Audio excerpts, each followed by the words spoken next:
नमस्कार। सप्ताह 3 में आपका फिर से पुनः स्वागत है ह्यूमन कंप्यूटर इंटरैक्शन के इस हिंदी भाषा के कोर्स में। इस सप्ताह में हम इंटरैक्शन की बात करेंगे और इंटरैक्शन जैसा कि हमने पहले डिस्कस किया, ये हमें मदद करता है टेक्नोलॉजी और उपभोक्ता के बीच में संवाद का, परस्पर क्रिया का।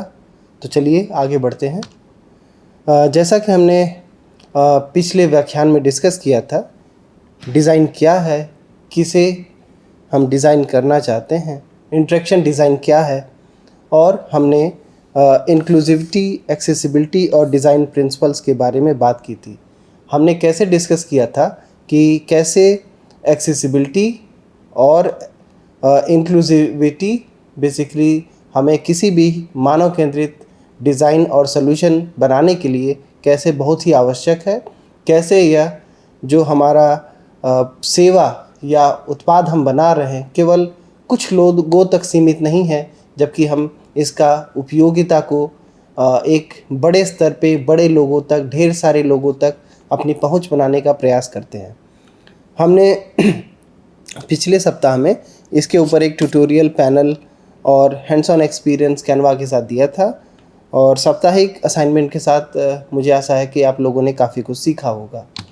तो इस सप्ताह की रूपरेखा इस तरह है।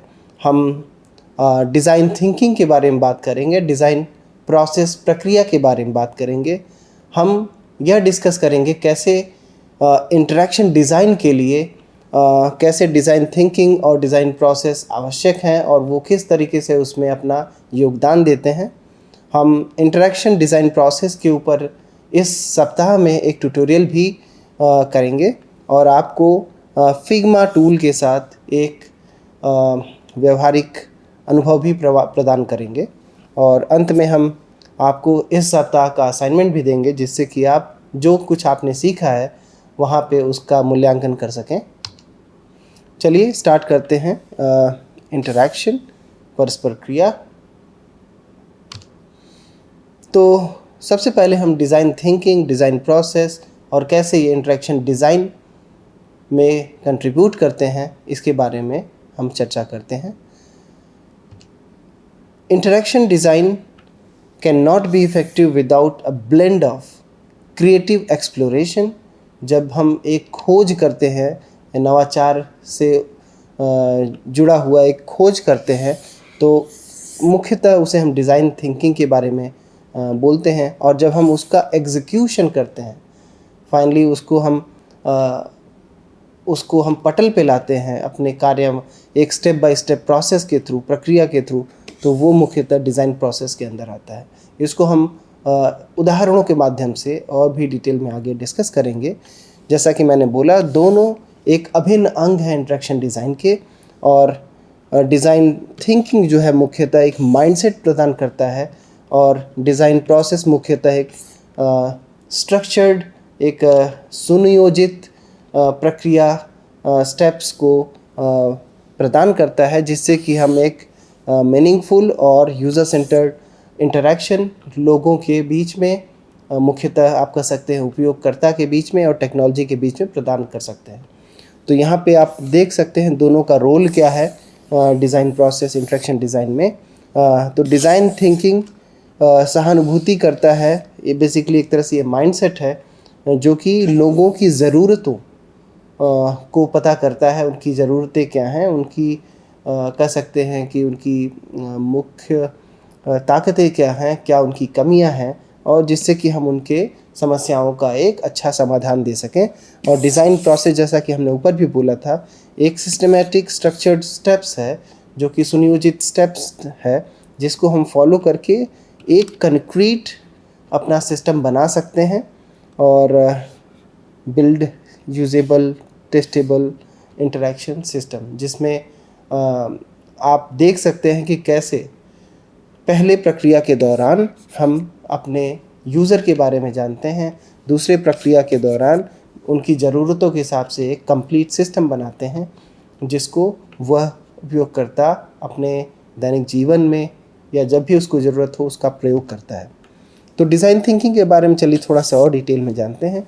तो design thinking is a human centred approach, जहाँ पे हमने बोला कि व्यक्ति को आपको सेंटर में रखना है, उसकी ज़रूरतों को समझना है और उसके मोटिवेशन को समझना है, और उसके बाद डिज़ाइनर को वो मदद करता है deeply understanding user needs, generate creative solution, जो एक नवाचार युक्त समाधान आप प्रदान कर सकते हैं, एंड इटरेटिवली टेस्ट देम। जैसा कि हमने बोला कि डिज़ाइन में, ह्यूमन कंप्यूटर इंटरेक्शन में आप पुनरावृत्ति करते रहते हैं, जिससे कि आप एक के बाद एक नए नए और उच्चतम समाधान निकाल सकें। तो in interaction design it is use to empathize with the user through research. आपको यूज़र रिसर्च करने की ज़रूरत है, अलग अलग उसके तरीके हैं जो कि हम आगे सीखेंगे। वो सर्वे हो सकता है, वह और उनके बारे में इंटरव्यू हो सकता है, और भी अलग तरीक़ों से हम उनके बारे में जान सकते हैं, उनसे सहानुभूति कर सकते हैं। उसके बाद हम उसको परिभाषित करते हैं, जो आप जिस प्रॉब्लम को पे आप काम कर रहे हैं, चाहे वह बैंकिंग से रिलेटेड ऐप हो, चाहे वो एजुकेशन से रिलेटेड ऐप हो, आप कैसे जो आपका उपयोग करता है उस ऐप को यूज़ करता है, प्रयोग करता है, उसको हम डिफ़ाइन करेंगे। अगले स्टेप में हम उस पे विचार करके अलग अलग जो इंट्यूटिव सॉल्यूशन है, सहज सॉल्यूशन है, उसको हम बनाते हैं। और जैसा कि हमने बनाया कि अपने अलग अलग विचारों के बाद हमें एक नमूना बनाना होता है, जिससे कि हम अपने जो पॉसिबल यूज़र्स हैं, जो पॉसिबल उपयोगकर्ता हैं, वो उसको ट्राई कर सकें, देख सकें कि वो कितना अच्छा काम कर रहा है, उनकी ज़रूरतों के अनुसार है या नहीं है।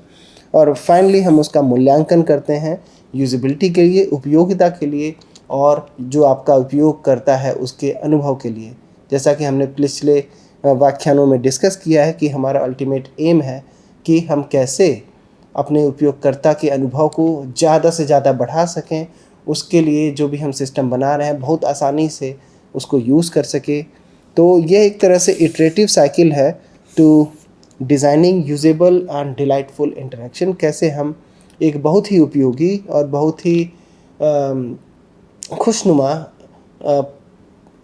परस्पर क्रिया प्रदान कर सकते हैं पुनरावृत्ति के साथ। तो इस तरह से ये पुनरावृत्ति होती रहती है, और आप इस तरीके से एक डिज़ाइन थिंकिंग प्रक्रिया के माध्यम से आप एक अपने जो उपयोग करता है उनके बारे में अच्छे से जान सकते हैं, उनकी ज़रूरतों के बारे में जान सकते हैं। डिज़ाइन प्रोसेस, जैसे हमने बताया कि अगला स्टेप है।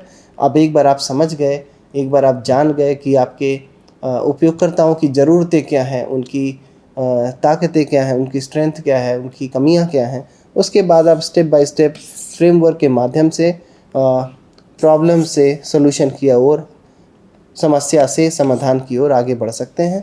तो इंटरेक्शन डिज़ाइन में ये एक तरह से मुख्यतः कह सकते हैं कि ये स्टेप्स होते हैं: यूज़र रिसर्च, पर्सोना और सिनेरियो क्रिएशन। अगेन हम अगले अध्यायों में, अगले सप्ताहों में इसके बारे में हम डिटेल में चर्चा करेंगे। Information architecture, wire framing, prototype, interaction flows और यूजेबिलिटी टेस्टिंग एंड इटरेशन। तो एक तरह से यह एक व्यवस्थित सुनियोजित प्रक्रिया है जो कि हमें जितने भी इंटरेक्शन के एलिमेंट हैं, चाहे वो बटन हो, चाहे फीडबैक लूप हो, is intentionally and effectively design, उसको सोच समझ के हम डिज़ाइन कर सकते हैं और अपने उपयोगकर्ता की ज़रूरतों को पूरा कर सकते हैं। तो जैसा कि हमने बताया, डिज़ाइन थिंकिंग और डिज़ाइन प्रोसेस में मुख्यतः ये की स्टेप्स हैं, और अगर हम देखें तो एक तरह से इनकी ये मैपिंग है। जैसे डिज़ाइन थिंकिंग हमने बताया कि एक तरह से ये माइंडसेट है, और डिज़ाइन प्रोसेस एक तरह से उसका एग्जीक्यूशन है। तो एम्पैथाइज हम अपने यूज़र से एम्पैथाइज कैसे करेंगे, तो उस केस में यूज़र रिसर्च के माध्यम से करेंगे। हम समस्या को परिभाषित कैसे करेंगे, उसको हम पर्सोना और आईए के माध्यम से करेंगे। हम विचार कैसे करेंगे, तो आप अलग अलग तरीके से वायरफ्रेम और प्रोटोटाइप्स बना सकते हैं, और एक तरह से ये दोनों इसमें हो गए। टेस्ट कैसे करेंगे, उसको टेस्टिंग और इटरेशन के थ्रू करेंगे, और जब ये सारी चीज़ें हो जाएंगी तब एक तरह से फाइनल इंटरेक्शन डिज़ाइन आपके सामने आ जाएगा। तो एक तरह से अब हम चलिए डिज़ाइन थिंकिंग और डिज़ाइन प्रोसेस के बारे में थोड़ा और विस्तार से डिस्कस करते हैं। तो जैसा कि हमने पहले भी डिस्कस किया, डिज़ाइन थिंकिंग एक user centred iterative process of for problem solving है। और यहाँ पे जो मुख्य उद्देश्य होता है वह हमारा एम्पैथी होता है, क्रिएटिविटी होता है और एक्सपेरिमेंटेशन होता है। और ये इसकी ज़रूरत क्यों की है, ये हमें इनकरेज करता है इनोवेशन और क्रिएटिव सॉल्यूशंस की ओर। और हमारे जितने भी उपयोगकर्ता हैं उनकी ज़रूरतों को समझना और उसके हिसाब से सही समाधान देना, ये उसमें मदद करता है। तो डिज़ाइन थिंकिंग में जैसा कि हमने पहले बताया, इस फ्रेमवर्क में मुख्यतः 6 स्टेजेस होते हैं। कई जगह आपको 5 स्टेजेस भी दिखाए जाते हैं। तो पहला जो स्टेज होता है उसमें आप एक तरह से कर सकते हैं, समझ सकते हैं, हम समझने की कोशिश करते हैं। और उसमें हम प्रॉब्लम अपने उपयोगकर्ता को समझने की कोशिश करते हैं और उनको ज़रूरतों को समझने की कोशिश करते हैं और उसको परिभाषित कर सकते हैं। तो एक तरह से देख सकते हैं कि पहले अंडरस्टैंड जो फेज़ है उसमें हम एम्पैथाइज़ करते हैं, सहानुभूति दिखाते हैं, जो हमारा by conducting research to develop an understanding of your user, जो आपका उपयोग करता है उसकी बारे में समझ हम विकसित करते हैं। और जब एक बार आप अपने उपयोगकर्ता को समझ गए, उसकी ज़रूरतों को समझ गए, तो combine all the research and observation from users your users problem exist, तो हम उसको परिभाषित कर सकते हैं। क्योंकि जब तक हम समस्या को अच्छे से परिभाषित नहीं करेंगे, हम उसका एक सही उत्तर या सही समाधान नहीं निकाल सकते हैं। एक बार जब हमने समस्या को अच्छे से परिभाषित कर दिया, तब हम आइडिएट करने लगते हैं, विचार करने लगते हैं कि उनकी समस्याएं का समाधान कैसे कर सकते हैं, क्या क्या तरीके से कर सकते हैं। तो एक तरह से ये देख सकते हैं कि पहले फेज़ में जो कि अंडरस्टैंडिंग फेज़ था, वहाँ पे हम अंडरस्टैंड द यूज़र करते हैं और उसकी ज़रूरतों को समझते हैं और क्लियरली जो प्रॉब्लम है, जो समस्याएं वो फेस कर रहे हैं, उसको अच्छे से परिभाषित करते हैं। जो अगला फेज़ हमने बताया आइडिएट, जहाँ एक्सप्लोर में हम एक तरह से देख सकते हैं कि हम पहले अलग अलग जो सॉल्यूशन हो सकते हैं उसके बारे में सोचते हैं और उसका नमूना बनाते हैं जिसको उपयोगकर्ता प्रयास कर सकता है, देख सकता है।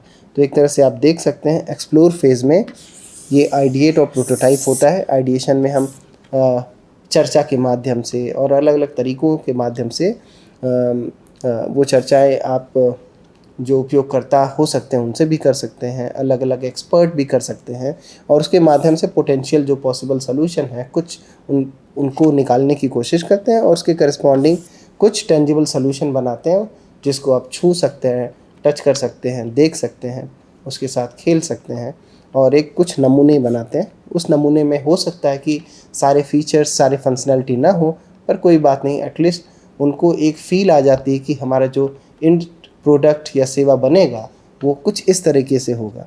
उसके बाद हम मटेरियलाइज फेज़ में आते हैं, जहाँ पे आप देख सकते हैं कि हम मूल्यांकन करते हैं कि जो हमने प्रोटोटाइप बनाया है वो किस हद तक जो आपके उपयोगकर्ता हैं उनके अनुरूप है, उनकी ज़रूरतों के अनुरूप है।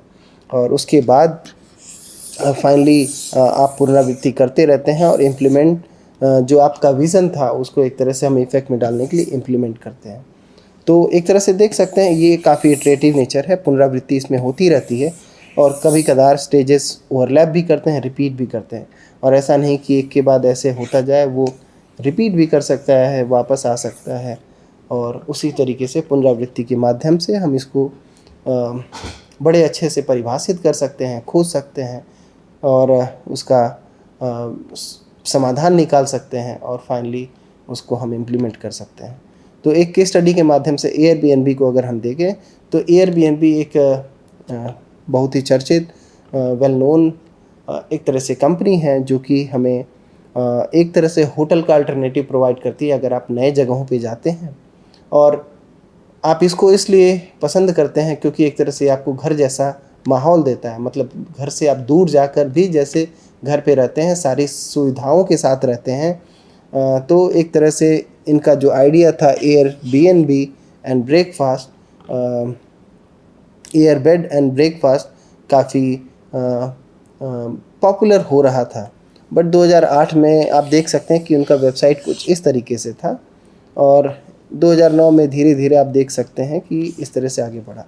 बट एक समय उन्होंने देखा कि 2008 में जब इन्होंने बनाया तो इनको, चूँकि आइडिया बहुत अच्छा था, चूँकि ये लोग बहुत यूज़ कर सकते थे, लेकिन उन्होंने देखा कि बहुत लोग यूज़ नहीं कर रहे हैं जैसा वो सोच रहे थे, जैसी वो आशा कर रहे थे कि इसको लॉन्च करने के बाद हज़ारों लाखों करोड़ों लोग इसको तुरंत यूज़ करने लगेंगे और हमारी कंपनी बहुत बड़ी हो जाएगी।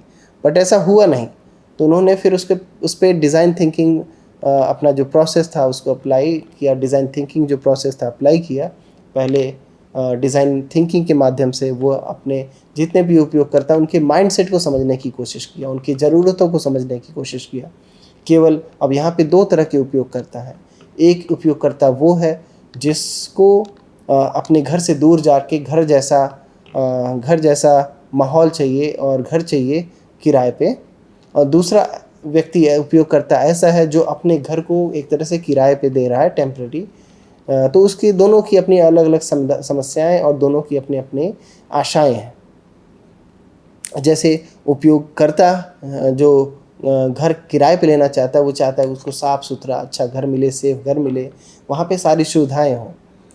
जो व्यक्ति घर किराए पे दे रहा है वो चाहता है कि उसके घर को कोई नुकसान ना हो, उसके घर से कोई चीज़ें चुरा के कोई ना ले जाए, या उसके घर की कोई चीज़ों को बेकार ना किया जाए, तोड़ा ना जाए, या उसके घर को साफ़ सुथरा रखा जाए। तो दोनों की अपनी अलग अलग ज़रूरतें हैं। तो इस डिज़ाइन थिंकिंग प्रोसेस के दौरान जो इनके फाउंडर थे उन्होंने किया कि ऐसा करते हैं कि हम ही लोग अपने घर को किराए पे देते हैं, या हम ही लोग किसी के घर पे जाके किराए पे रहते हैं और ख़ुद बुकिंग करते हैं, और रियलाइज़ करने की कोशिश करते हैं कि क्या गलती हो रही है, क्यों लोग अपने घर को किराए पे नहीं दे रहे हैं, क्या बात है कि लोग इस तरह के घर को लोग किराए पे नहीं ले रहे हैं। जबकि ओवरऑल ये जो विचार है बहुत अच्छा है, क्योंकि ये रिलेटिवली सस्ता है, रिलेटिवली ज़्यादा फीचर्स हैं, फैसिलिटीज़ हैं, क्यों नहीं फिर भी ये आगे बढ़ पा रहा है। तो इस तरह से आप देखेंगे डिज़ाइन थिंकिंग और डिज़ाइन प्रोसेस को फॉलो करने के बाद आज के टाइम पे इनका वेबसाइट कुछ इस तरीके से है, और अब ये बहुत बड़ी कंपनी बन गई है। इसके बारे में और डिटेल में आगे चर्चा करेंगे। तो इस एग्ज़ाम्पल के माध्यम से आप देखेंगे कि एयरबीएनबी जो थी अब धीरे धीरे ये नियरली 100 बिलियन के आसपास की कंपनी बन गई है, अगर इसका मार्केट वैल्यूएशन की बात करें तो जैसा कि पिछले व्याख्यान में हमने डिस्कस किया था, एयरबीएनबी में वाई कॉम्बिनेटर ने एक तरह से अपने कुछ पैसे इन्वेस्ट किए थे 2009 के आसपास। तो 2009 के आसपास जब उन्होंने पैसे इन्वेस्ट किए थे तो $2.4 मिलियन के वैल्यूएशन के हिसाब से किए थे, और उन्होंने $20,000 उसमें खर्च किए थे, खर्च नहीं किए थे, मतलब ₹20,000 इन्वेस्ट किए थे, और 6% स्टेक के हिसाब से। अगर हम इस 6% स्टेक को अगर आज की डेट पे देखें तो इनका जो $20,000 था वो करीब करीब $6 बिलियन के आसपास उसकी वैल्यू हो गई। तो एक तरह से कह सकते हैं कि मात्र 15 सालों में यह 2.5 लाख से भी ज़्यादा रिटर्न आपको दिया है इस कंपनी ने। तो इस तरह के ये ऐसा पॉसिबल कैसे हुआ? तो ऐसे पॉसिबल ऐसे ही हुआ, अगर आप देख सकते हैं 2008 में ऐसा था जब वाई कॉम्बिनेटर ने 2009 में इसमें इन्वेस्ट किया, तो इन लोगों ने उस पैसे का अच्छे से यूज़ भी किया और अपने ओवरऑल जो उत्पाद है और सेवा है उसको और अच्छा बनाने के लिए डिज़ाइन थिंकिंग, डिज़ाइन प्रोसेस, इन सब चीज़ों को फॉलो करते हुए और भी चीज़ें किया, बट ये मुख्यतः हैं और आज के टाइम पे ये ऐसा है और इतनी बड़ी कंपनी बन गई है। तो जैसा कि हमने बताया डिज़ाइन थिंकिंग में कुछ मुख्य स्टेप्स हैं। पहला है एम्पैथाइज़, कैसे आप आपके उपयोगकर्ता के बारे में डीप अंडरस्टैंडिंग प्राप्त कर सकते हैं उनकी ज़रूरतों के बारे में। तो आप अलग अलग मेथड्स फॉलो कर सकते हैं, यूज़र इंटरव्यू कर सकते हैं, ऑब्ज़र्व कर सकते हैं कैसे आपका उपयोगकर्ता आपके सिस्टम और सेवा को यूज़ कर रहा है। आप एम्पैथी मैपिंग बना सकते हैं, जो कि हम आगे के व्याख्यानों में और भी डिटेल में डिस्कस करेंगे। सर्वे कर सकते हैं, spend time with user, shadow them, उनके साथ आप समय बिताइए, वो देखिए कैसे आपके सिस्टम को यूज़ कर रहे हैं, आपके सेवा को यूज़ कर रहे हैं। Observe them their behaviour in natural environment. तो ऐसा नहीं होना चाहिए कि आप जो आपके उपयोगकर्ता हैं उनको बाहर कभी चाय पे बुला के उनसे पूछ रहे हैं अच्छा क्या हुआ कैसे हुआ। अगर आप उनको उनके रियल इन्वायरमेंट, जैसे अगर वो घर पे रह रहे हैं तो घर पे जाके देखें, अगर वो आप होस्ट कर रहे हैं तो वहाँ पे आप होस्ट करके लोगों को देखें किस तरह की समस्याओं का सामना करना पड़ रहा है। और ऐसा ही उनके फाउंडर लोगों ने भी किया, जैसा कि मैंने बताया। इस तरह से उन्होंने जो यूज़र का जो मोटिवेशन है, बिहेवियर है, जो समस्याएं हैं, जो उनकी इच्छाएं हैं, उनको बड़े अच्छे से समझा और उसको आगे किया।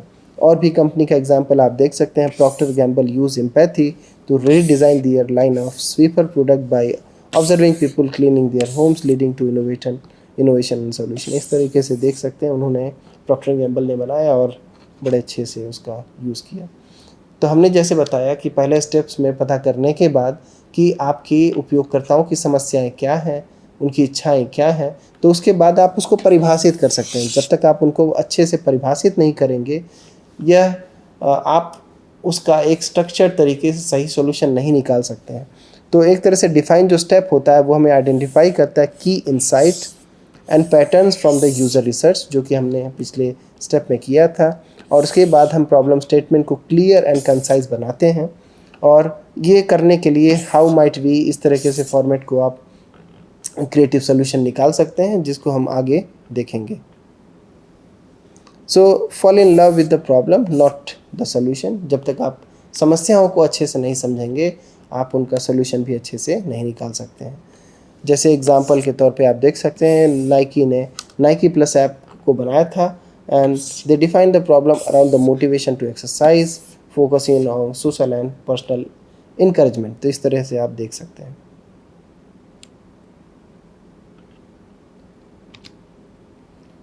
अगला स्टेप है आइडिएट। कैसे आप अपने विचार को और आगे करते हैं अलग अलग सोल्यूशन निकालने के लिए। तो ये बेसिकली जनरेट करता है wide range of ideas and potential solution. अलग अलग पहलुओं पे ये विचार करता है, अलग अलग पहलुओं पे चर्चा करता है, जो उसके पॉसिबल उपयोगकर्ता हो सकते हैं, जो एक्सपर्ट हो सकते हैं, जो स्टेक होल्डर हो सकते हैं, और उसके बाद वो पोटेंशियल सोल्यूशन निकालते हैं। तो इसके लिए अलग अलग तकनीकियाँ हैं, अलग अलग सोल्यूशन हैं, जो कि हम आगे और भी डिटेल में डिस्कस करेंगे, जैसे ब्रेनस्टॉर्मिंग के थ्रू, माइंड मैपिंग के थ्रू, स्कैम्पर के थ्रू, स्केचिंग और स्टोरी बोर्डिंग के थ्रू। तो यहाँ पे एक चीज़ ध्यान देने की बहुत ज़रूरत है, ख़ास तौर पे जब हम ब्रेनस्टॉर्मिंग और आइडिया पे, विचार पे बात कर सकते हैं।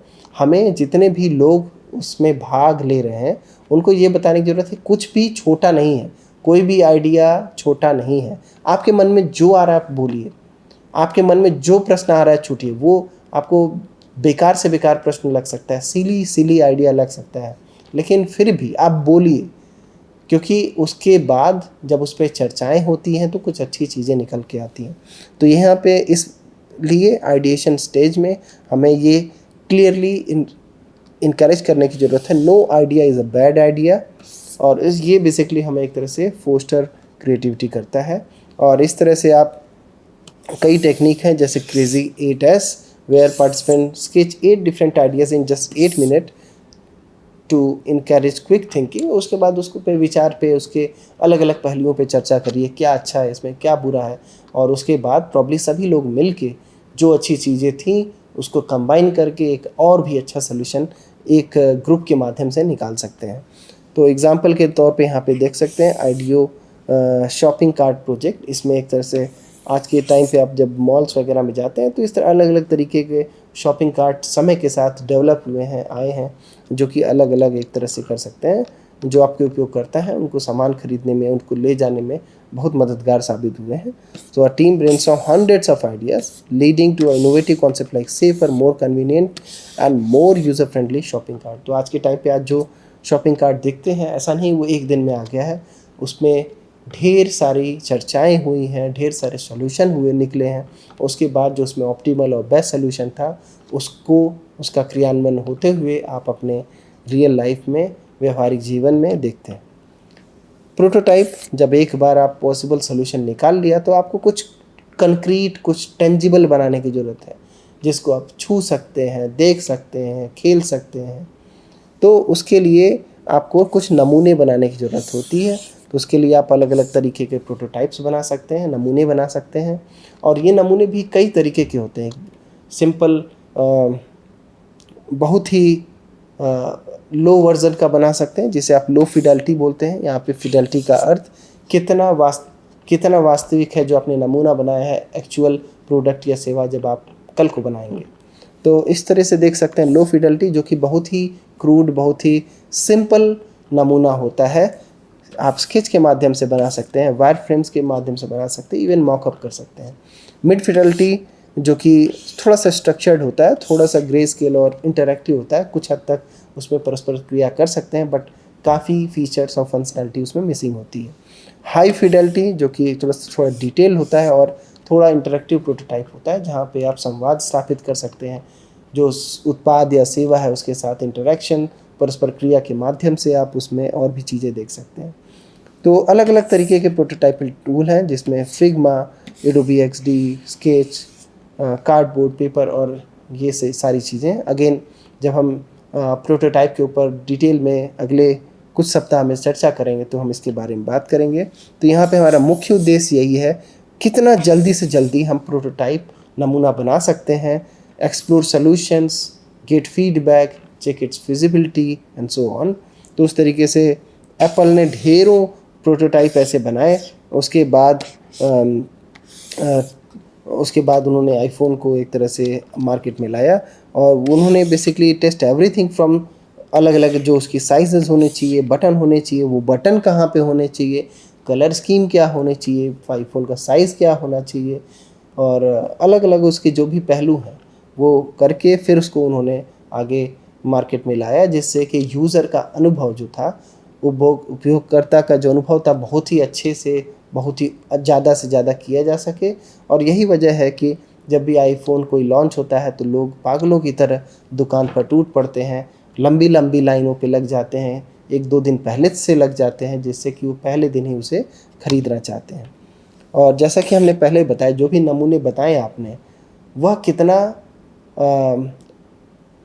उन मापदंडों पे खरा उतरता है जैसा कि आपके उपयोगकर्ता की ज़रूरतें हैं। तो आपको मूल्यांकन करने की ज़रूरत है, तो टेस्ट करने की ज़रूरत है। तो इसके इसलिए validate and refine prototype with user, real users. तो जैसा कि हमने बताया, नमूना आपने बनाया, अपनी सोच समझ के हिसाब से बनाया, थोड़े बहुत डिस्कशन के हिसाब से बनाया, कुछ यूज़र्स को ध्यान में रख के बनाया, बट हमने को उसको आगे ऐसे बनाना है कि यूज़र अपने सारी चीज़ों को बड़े अच्छे से कर सके, अपने कार्य को पूरा कर सके। तो उसमें बार बार हो सकता है आपको रिफ़ाइन करने की ज़रूरत पड़े, जो भी आपको फीडबैक, जो भी इश्यूज़ आपको ज्ञात होते हैं इस माध्यम से। तो अलग अलग इसके मेथड्स हैं। यूज़ेबिलिटी टेस्टिंग हम कर सकते हैं, उपयोगिता का मूल्यांकन कर सकते हैं, A/B टेस्टिंग कर सकते हैं, जहाँ पे हम पहले भी बताया था, उपयोगकर्ता को 2 ऑप्शन दिए जाएंगे और उनसे पूछा जाएगा कि दोनों में से आपने कौन सा ज़्यादा पसंद किया। और चैट जीपीटी के माध्यम से हमने एग्जांपल ये डिस्कस किया था पिछले व्याख्यान में, यूज़र फीडबैक सेशन कर सकते हैं, और क्वालिटेटिव और क्वांटिटेटिव दोनों तरीके के डेटा कलेक्ट करके, और आप देख सकते हैं कि ज़्यादातर जो आपको उपयोग करता है उनको किस तरह की समस्या हो रही है, क्या वो जो आप सोच रहे हैं उसके हिसाब से काम कर रहे हैं। जैसे यहाँ पे आप देख सकते हैं कि यहाँ पे आपने कोई एक मैसेज दिया, for example sell by this product for 50% off, तो क्या ज़्यादातर लोग उस पर जा रहे हैं, उस पर क्लिक कर रहे हैं। इसी तरीके से आपने अलग अलग बटन्स प्रेस किए, यहाँ पे मेंशन किए, और आप चाहते हैं कि जो आपका उपयोग करता है इन बटन्स को क्लिक करें।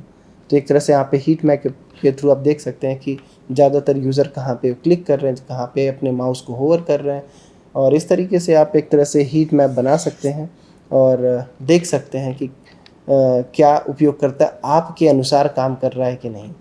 और अगर नहीं कर रहा है तो फिर आपको इन चीज़ों को चेंज करने की ज़रूरत है, इनके कलर को, इनके लोकेशन को, इनके फ़ॉन्ट को, जो भी चीज़ें हो सकती हैं उपयोगकर्ताओं से चर्चा के बाद उसको आपको बदलने की ज़रूरत है।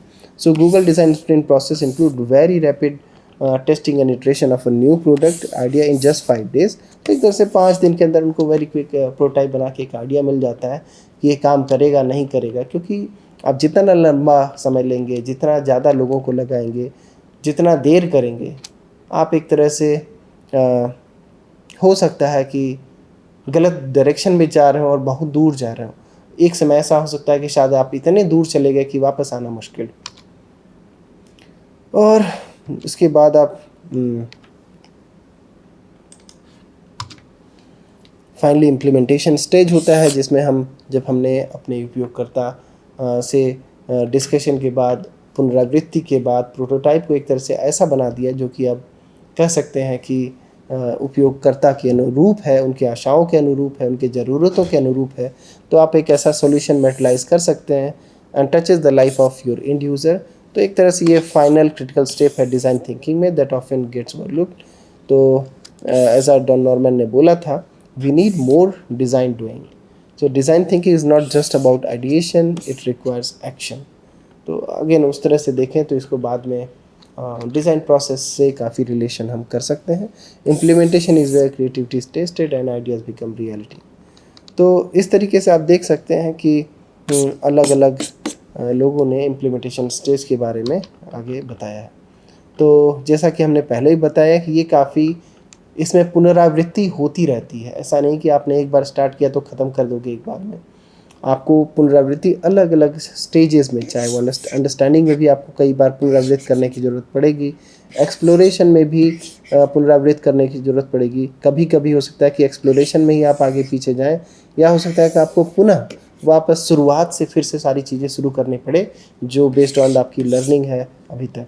सेम उसी तरीके जब आपके पास मेटलाइज स्टेज में जाते हैं तो आपको टेस्टिंग के दौरान फिर से उस तरह प्रोटोटाइप बनाना पड़े, फिर से हो सकता है इम्प्लीमेंट करना पड़े, और वापस पुनः शुरुआत से आके अपने लर्निंग के हिसाब से उसको पूरा करना पड़े।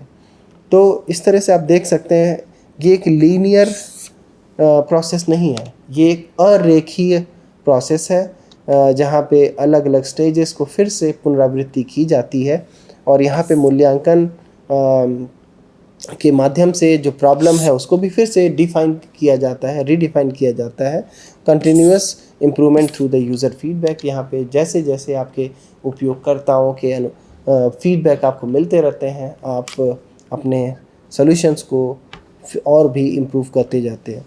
तो एक तरह से आप देख रहे हैं, keep refining the design until the user needs are fully met. जब तक पूरी तरीके से आपके उपयोगकर्ता की ज़रूरतें और आशाएं पूरी नहीं हो जाती हैं, एटलीस्ट कुछ हद तक जितना आप मिनिमम आप एक्सपेक्ट कर रहे हैं, तब तक आपको रिफ़ाइन करना पड़ेगा, आपको पुनरावृत्ति करनी पड़ेगी।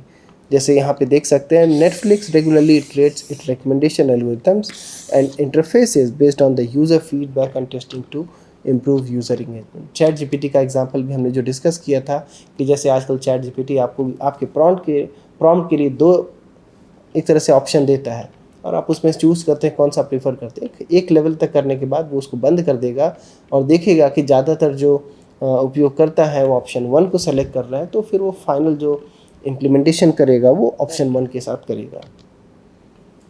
तो इसका फ़ायदा क्या है? तो इनकरेज इनोवेशन करता है, रिस्क को कम करता है, जिससे कि आपको पूरा कंप्लीट करने के बाद वापस ना आना पड़े, बीच में शुरुआत में ही आप अर्ली फीडबैक के माध्यम से वापस आएँ। ह्यूमन केंद्रित होता है, फोस्टर कोलैबोरेशन होता है, क्योंकि यहाँ पे आप अलग अलग पर्सपेक्टिव के साथ, दृष्टिकोण के साथ एक होलिस्टिक सॉल्यूशन का निर्माण करते हैं। तो एक तरह से कह सकते हैं कि if you think good design is expensive, you should look at the cost of bad design. तो हो सकता है और ऐसा होता है कि अच्छी डिज़ाइन बनाने के लिए शुरुआत में आपको कुछ खर्च करना पड़ता है, ज़्यादा खर्च करना पड़ सकता है, बट लॉन्ग टर्म में वो आपके लिए बहुत ही ज़्यादा फ़ायदेमंद और किफ़ायती होता है। रादर देन आप देख सकते हैं जल्दीबाजी में आपने कुछ चीज़ें बना दी, लॉन्ग टर्म में वो आप उसको बस लेके आगे चल रहे हैं, उसको छोड़ भी नहीं सकते, और इस तरह से आप उसका ज़्यादा नुकसान होता है। तो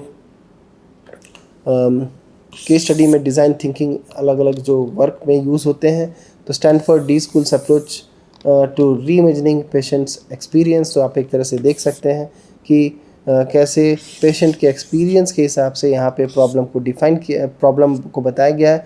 improving the experience of paediatric patient in hospital, तो उसके लिए आपने पहले एम्पैथाइज़ किया, आपने इंटरव्यू किया पेशेंट के साथ, पेरेंट के साथ, हॉस्पिटल स्टाफ के साथ, फिर उसको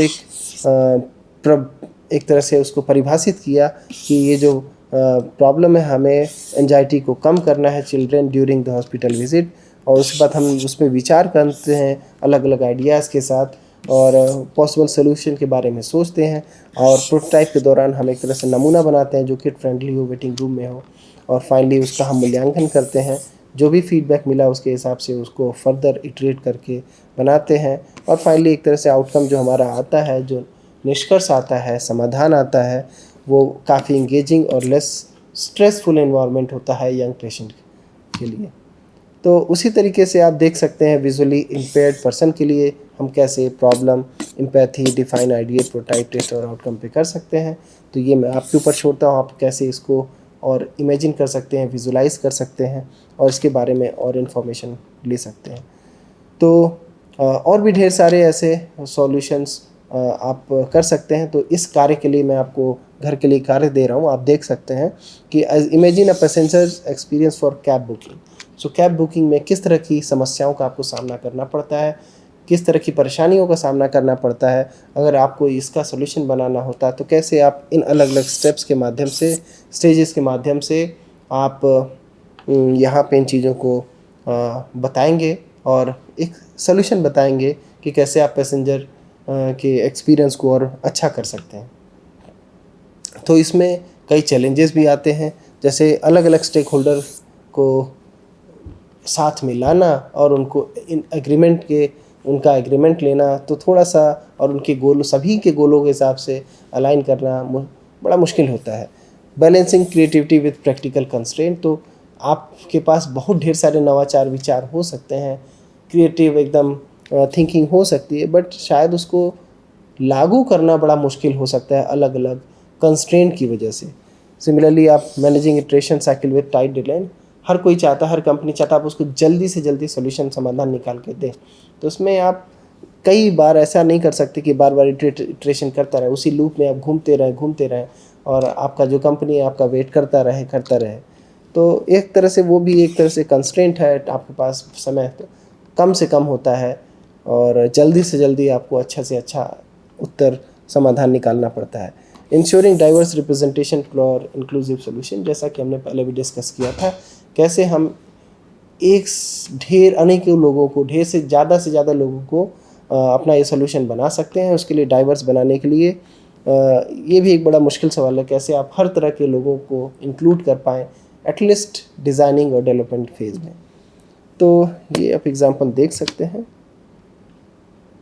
तो इन समरी डिज़ाइन थिंकिंग जो है, एक तरह से design thinking is a flexible user centred approach, जो कि मुख्यतः एम्पैथी, क्रिएटिविटी और इटरेशन पे आधारित है। और इसका जो मूलभूत चीज़ें हैं वो कॉम्प्लेक्स और एम्बिगुअस प्रॉब्लम को सॉल्व करना है। तो एक तरह से हम टेक अवे यहाँ पे यही है कि हम अपने यूज़र को ध्यान में रखते हुए कोई चीज़ें बनाएं और जो भी फेल्योर हो रहा है उसे एज अ लर्निंग अपॉर्चुनिटी लें और उसमें पुनरावृत्ति के माध्यम से उसको फिक्स करने की कोशिश करें। और इसको तब तक पुनरावृत्ति करते रहें जब तक जो आपके उपयोगकर्ताओं की ज़रूरतें हैं पूरी तरह मीट नहीं हो जाती।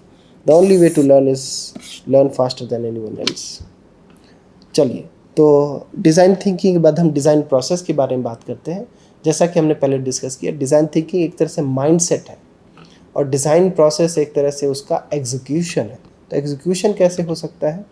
तो design process is a series of structured steps followed by the designer to identify the problem, generate ideas, creative solution and evaluate results।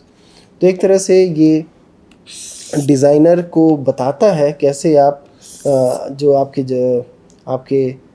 उपयोगकर्ता हैं और उनकी ज़रूरतें हैं, उनकी समस्याएं हैं, कैसे उनको समझ सकते हैं, उनका समाधान निकाल सकते हैं। ये भी क्रिएटिविटी और मोर स्ट्रक्चर्ड तरीके से इटरेशन के माध्यम से इसको करता है। तो की स्टेजेस इसमें एक तरह से देख सकते हैं, काफ़ी सिमिलर जैसा डिज़ाइन थिंकिंग में था। Research, ideation, prototype, testing and implementation. तो इसके ढेर सारे ऐसे डिज़ाइन प्रोसेस हैं। तो हम मुख्यतः डबल डायमंड डिज़ाइन प्रोसेस के बारे में बात करेंगे। तो यहाँ पे आप देख सकते हैं डबल डायमंड डिज़ाइन प्रोसेस में एक तरह से मुख्यतः 2 स्टेजेस हैं।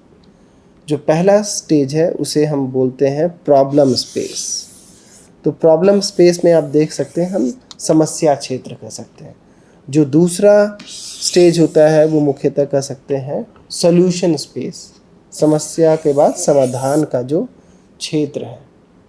अब समस्या क्षेत्र में हम क्या कर सकते हैं? समस्या क्षेत्र में तो पहले तुम्हें खोजना पड़ेगा ना कि समस्या क्या है। तो दैट इज़ कॉल्ड डिस्कवर। तो डिस्कवर स्टेज में हम क्या करते हैं, हम सारी जितनी भी पॉसिबल समस्या हो सकती हैं उसको ढूंढने की कोशिश करते हैं। और यहाँ पे हम कुछ लिमिट नहीं करते हैं, तो हम बस जितना पॉसिबल आप ढूंढो, पता करो क्या क्या समस्या है। और इस वजह से आप देख सकते हैं इट्स मोर डाइवर्जेंट, कि आप सोचो, जितने पॉसिबल हो सकते हैं सबको सोचो, डिस्कवर करो, खोजो। और एक बार जब सारी समस्याएं एक तरह से समान आ गई, तब उसमें से सबको तो आप कर नहीं सकते, तो आपको जो मुख्य समस्याएं लग रही हैं आप उस पर कन्वर्ज करो, जो मेन है। तो define the area of focus, area to focus upon, उनमें से जो आपको मुख्य समस्याएं लग रही हैं अब उन पे फोकस करो और उसको अच्छे से, बड़े क्लियर तरीके से, बहुत साफ सुथरे तरीके से उसको डिफाइन करो, उसको परिभाषित करो। तो एक तरह से प्रॉब्लम स्पेस में पहले हम समस्याओं को खोजते हैं, फिर उनमें से मुख्य समस्याओं का परिभाषा देते हैं, उसको अच्छे से बताते हैं। तो जब आपके पास समस्याओं का परिभाषा निकल गया तो अब यहाँ पे डिज़ाइन ब्रीफ हो गया। तो डिज़ाइन ब्रीफ के बाद एक तरह से अब देख रहे हैं प्रॉब्लम डेफिनेशन हो गया। अब डिज़ाइन ब्रीफ में अब देख रहे हैं कि हम पहले समस्या का समाधान निकालने में हम मुख्यतः दो चीज़ें करेंगे। पहले पोटेंशियल जो एक से ज़्यादा, अब यहाँ पे भी एक तरह से डाइवर्जेंट फेज़ है, मतलब किसी भी समस्या के एक से ज़्यादा समाधान हो सकते हैं। तो यहाँ पे आप अलग अलग ब्रेनस्टॉर्मिंग के थ्रू, अलग अलग माध्यम से, जैसा हमने पिछले डिस्कस किया था आइडिएशन और अलग स्टेज में, तो आप अलग अलग पोटेंशियल सोल्यूशन को डेवलप करिए, बनाइए। तो उसमें आप देख सकते हैं कि यहाँ पे अलग अलग पोटेंशियल सोल्यूशन आप निकालते हैं और उनमें से जो बेस्ट सोल्यूशन होता है तो deliver that solution that work, क्योंकि इनमें से आप 10 पॉसिबल आइडियाज़ निकाल सकते हैं, बट जैसा कि हमने बताया कि अलग अलग कंस्ट्रेंट की वजह से, अलग अलग कारणों की वजह से हो सकता है कि सारी चीज़ें वर्क ना करें। तो आपको क्या कर सकते हैं, आप उनमें से उन सोल्यूशन को ले सकते हैं जो कि आपके ज़रूरतों के हिसाब से काम कर रही है और उसको आप डिलीवर कर देते हैं। उस तरह से आप यहाँ पे सॉल्यूशंस में आ जाते हैं। तो यहाँ पे जो मुख्य उद्देश्य है, बैलेंस, डाइवर्जेंट, एक्सप्लोरिंग है, और दूसरा है कन्वर्जेंट है जो कि फोकसिंग ऑन थिंकिंग है। तो अगर इसके बीच में आप तालमेल बना के एक अच्छा सोल्यूशन निकाल लेंगे तो ये बहुत ही शानदार, आपने एक स्ट्रक्चर्ड तरीके से अपना सोल्यूशन निकाला है। तो ये बेसिकली यूके डिज़ाइन काउंसिल ने बनाया था और आज के टाइम पे यह काफ़ी यूज़ होता है और इससे कुछ वेरिएंट हैं जो कि काफ़ी यूज़ होते हैं अलग अलग कंपनियों के। तो चलिए इसको थोड़ा सा डिटेल में देखते हैं। तो डिस्कवर का जो मेन पर्पस है, research and understand the problem, जो समस्याएं हैं आपके उपयोगकर्ता की उसको अच्छे से समझना। तो उसके लिए जैसे हमने बताया, यूज़र इंटरव्यू कर सकते हैं, मार्केट एनालिसिस कर सकते हैं, अलग अलग कंपनी को कॉन्ट्रैक्ट दे सकते हैं कि आप पता करिए कि क्या क्या समस्या हो रही है। कंप्यूटर रिसर्च कर सकते हैं, जो आपके, ऐसा तो है नहीं कि आप कोई समस्या का समाधान निकाल रहे हैं तो ऐसा आप पहले ही हों, ढेर सारी सोल्यूशन ऐसे हैं, उनमें क्या समस्या है वो भी आपको समस्या है, या आप उनमें क्या, जैसे ई कॉमर्स के लिए ऑलरेडी अमेज़न था तो फ्लिपकार्ट ने क्यों बनाया, स्नैपडील ने क्यों बनाया, उसी तरीके से ऊबर पहले से था तो ओला ने क्यों बनाया, ब्लू स्मार्ट ने क्यों बनाया। तो वो चीज़ें एक तरह से आपको मदद करती है कंप्यूटर एनालिसिस के माध्यम से, और सर्वेक्षण के माध्यम से आप अलग अलग चीज़ें कर सकते हैं।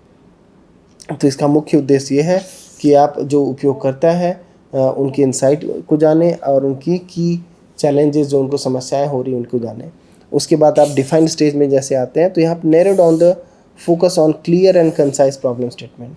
तो आप जो भी डाइवर्जेंट स्टेज के बाद कन्वर्जेंट स्टेज में आते हैं तो narrow down to just one problem, यहाँ पे एक से ज़्यादा हो सकते हैं, बट जो भी आपको मुख्य समस्या लग रही है आप वहाँ पे फोकस करिए, उसको अच्छे से डिफाइन करिए। अलग अलग तरीके होते हैं, affinity mapping, problem framing, creative user persona, जो कि हम आगे अलग सप्ताह में डिस्कस करेंगे। तो इसका जो आउटकम निकलेगा वो होगा well defined problem and design brief. उसके बाद एक चीज़ आप देख सकते हैं पहले डिस्कवर और डिज़ाइन फेज़ में, जैसे हमने बताया कि यूज़र रिसर्च करना है, मार्केट रिसर्च करना है, ब्रेनस्टॉर्मिंग करना है, कॉन्टेक्चुअल इंक्वायरी करना है। तो ये सारी चीज़ें आप डाइवर्जेंस डिस्कवर स्टेज में करेंगे। और डिफाइनिंग के लिए आप अलग अलग चीज़ें यूज़ कर सकते हैं। तो यहाँ पे सिंथेसिस ऑफ रिसर्च करेंगे, यूज़र पर्सोना बनाएंगे, प्रॉब्लम डेफिनेशन बनाएंगे, पॉइंट ऑफ व्यू बनाएंगे एंड प्रॉब्लम फ्रेमिंग करेंगे। जो दूसरा दूसरा स्टेज है जिसमें हमने बताया कि हम समस्या के बाद समाधान क्षेत्र में काम करेंगे। तो उस केस में पहला जो डाइवर्जेंस स्टेज है, कंसिडर एवरी पोटेंशियल सोल्यूशन। तो वहाँ पे जितने भी पॉसिबल सोल्यूशन है सबके बारे में आप सोचिए, अलग अलग आइडिया जनरेट करिए, निकालिए। और उसके लिए आप brainstorming, sketching, prototyping, usability testing सारी चीज़ें कर सकते हैं, जिससे कि आपको एक से ज़्यादा पॉसिबल सोल्यूशन निकले। तो डिलीवर स्टेज में आप उनमें से फाइंड द परफेक्ट सोल्यूशन, जो भी आपका best solution given the constraint है उसको आप चूज़ करेंगे। तो यहाँ पे refined test of finalise the solution करेंगे, हाई फिडेलिटी प्रोटोटाइप बनाएंगे, यूज़र टेस्टिंग करेंगे, फाइनली एडजस्टमेंट करेंगे, एंड जो उसका आउटकम आएगा वो एक polished and user approved product ready for the launch होगा, जो कि आप आगे कर सकते हैं। और जैसा कि मैंने बताया कि डाइवर्जेंस में डेवलप में हम बेसिकली रैपिड स्केचिंग कर सकते हैं, लो फिडेलिटी वायरफॉर्म बना सकते हैं, प्रॉपर प्रोटोटाइप बना सकते हैं, और डिलीवर स्टेज में आप रिफाइन स्केचिंग कर सकते हैं, हाई फिडेलिटी प्रोटोटाइप बना सकते हैं और इंटरेक्टिव प्रोटोटाइप बना सकते हैं। तो फ्रेमवर्क इन इंटरेक्शन डिज़ाइन, तो 5 डायमेंशन ऑफ इंटरेक्टिव डिज़ाइन है, 1D to 5D। तो पहला वर्ड है, विजुअल है, फिजिकल ऑब्जेक्ट और स्पेस है, टाइम है और बिहेवियर है। तो usability heuristics by Jakob Nielsen, जो कि बहुत ही ज्ञात, बहुत ही पॉपुलर रिसर्चर हैं। तो उन्होंने बोला visibility of system status match between system and real world and user control and freedom होना चाहिए। और अगर हम डबल डायमंड और इंटरेक्शन डिज़ाइन की बात करें तो both involve iterative process that encourage feedback and refinement, emphasis on user centred design and aim to solve real world problem. और दोनों में अंतर जो है एक तरह से कर सकते हैं, double design is a high level design process, interaction design framework focus more on specific details of user interaction and usability. और अगर हम रियल वर्ल्ड की बात करें तो स्पॉटिफाई, एयरबीएनबी, इन लोगों ने डिज़ाइन प्रोसेस को फॉलो करके अपने जो भी उत्पाद हैं, सेवाएं हैं, उसको और भी अच्छा बनाया और इन कंपनीज़ को बहुत आगे और बहुत बड़ी कंपनी बनने में एक अच्छा खासा योगदान दिया। तो जैसे आप देख सकते हैं स्पॉटिफाई, इन लोगों ने डबल डिज़ाइन, एयरबीएनबी ने डबल डिज़ाइन प्रोसेस को फॉलो करते हुए जो होस्ट हैं, जो ट्रैवलर हैं, दोनों की ज़रूरतों को समझने की कोशिश की और employed interaction design framework for booking interactions and clear communication between the host and the guest. और तो उसके बाद आप देख सकते हैं, तो कंक्लूज़न इसका डिज़ाइन प्रोसेस का ये है, design is not just what it looks and feel like, design is how it works. तो इस में टेक अवे आप बोल सकते हैं कि किसी भी सक्सेसफुल डिज़ाइन प्रोसेस के लिए, whether go through double diamond और इंटरेक्शन डिज़ाइन फ्रेमवर्क और it is about creating solution, so हमारा जो मेन होना चाहिए ये फंक्शनल तो होना ही चाहिए, बट साथ साथ यूज़र सेंट्रिक होना चाहिए।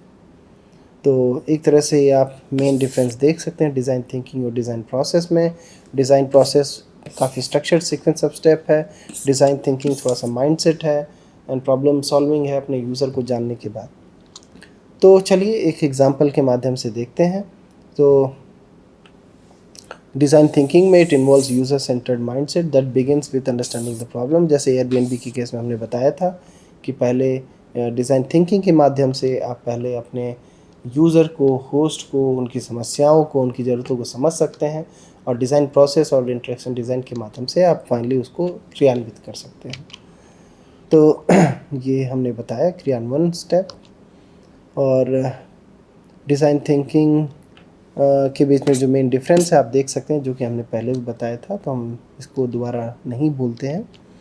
और अगर हम एक्शन में बात करें एक एग्ज़ाम्पल के माध्यम से, एक केस स्टडी के माध्यम से, सपोज़ आपको एक मोबाइल बैंकिंग ऐप बनाना है, तो आपको क्या करना पड़ेगा डिज़ाइन थिंकिंग में, आपको क्या करना पड़ेगा डिज़ाइन प्रोसेस में।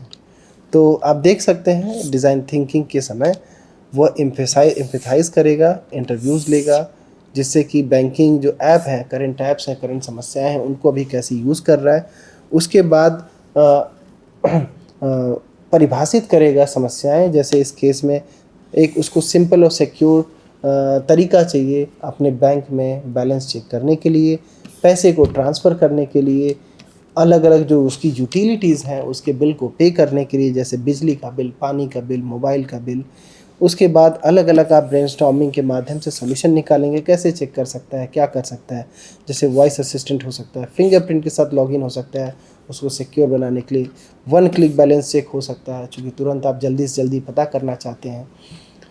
उसके बाद आप प्रोटोटाइप बना सकते हैं, क्रिएट लो फिडेलिटी वायरफ्रेम और क्लिकेबल प्रोटोटाइप्स, और उसको फाइनली उसका मूल्यांकन कर सकते हैं कि कैसे वो सही काम कर रहा है। तो यहाँ पे मुख्य एक तरह से जो आप चीज़ें देख सकते हैं, this is human centred exploration that shape meaningful interaction.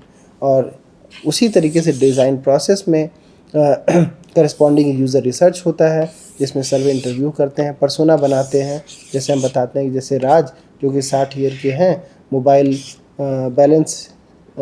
Mobile banking एक हफ्ते में एक बार चेक करते हैं।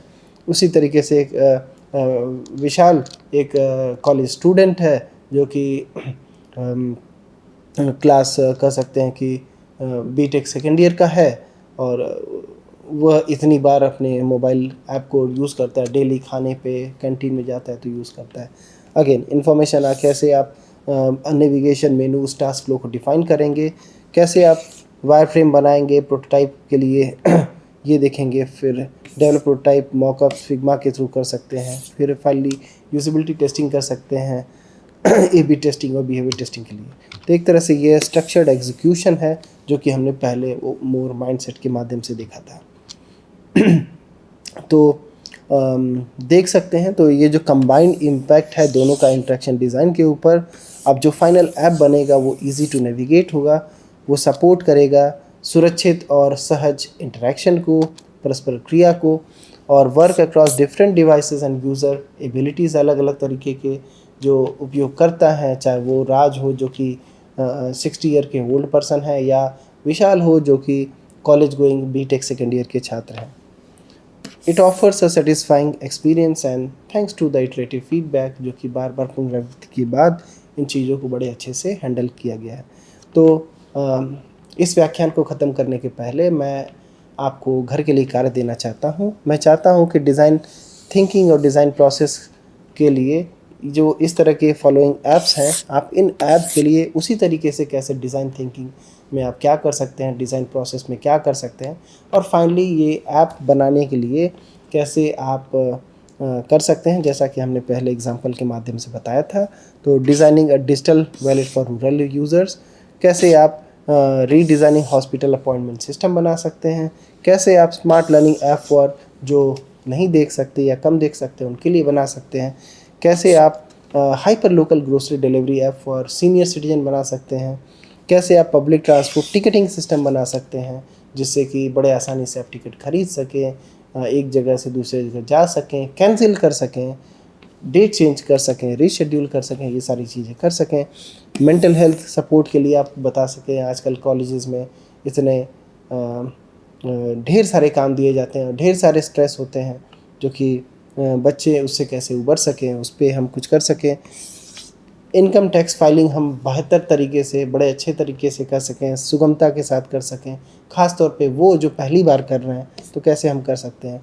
Designing a smartphone control app for the elderly, घर में आजकल इतने नए डिवाइसेस IoT बेस्ड डिवाइसेस आ रहे हैं, तो कैसे जो ओल्ड एज के लोग हैं वो बड़े अच्छे से कर सकते हैं। क्रिएटिंग गवर्नेंस सर्विस ऐप, जो ग्रामीण क्षेत्रों में लोग रह रहे हैं उनके लिए हम अच्छे से कैसे बना सकते हैं। Redesigning return exchange process for e-commerce, जैसे आज के टाइम पे हम अलग अलग तरीके के ई-कॉमर्स ऐप यूज़ कर रहे हैं, कैसे उसको हम यूज़ करके बना सकते हैं। तो ये कुछ उदाहरण हैं, आप अपने मन से और भी एग्जाम्पल ले सकते हैं और उस पर कार्य कर सकते हैं। तो इसके साथ मैं ये व्याख्यान अभी यहाँ पे रोकता हूँ और हम दोबारा मिलेंगे। धन्यवाद।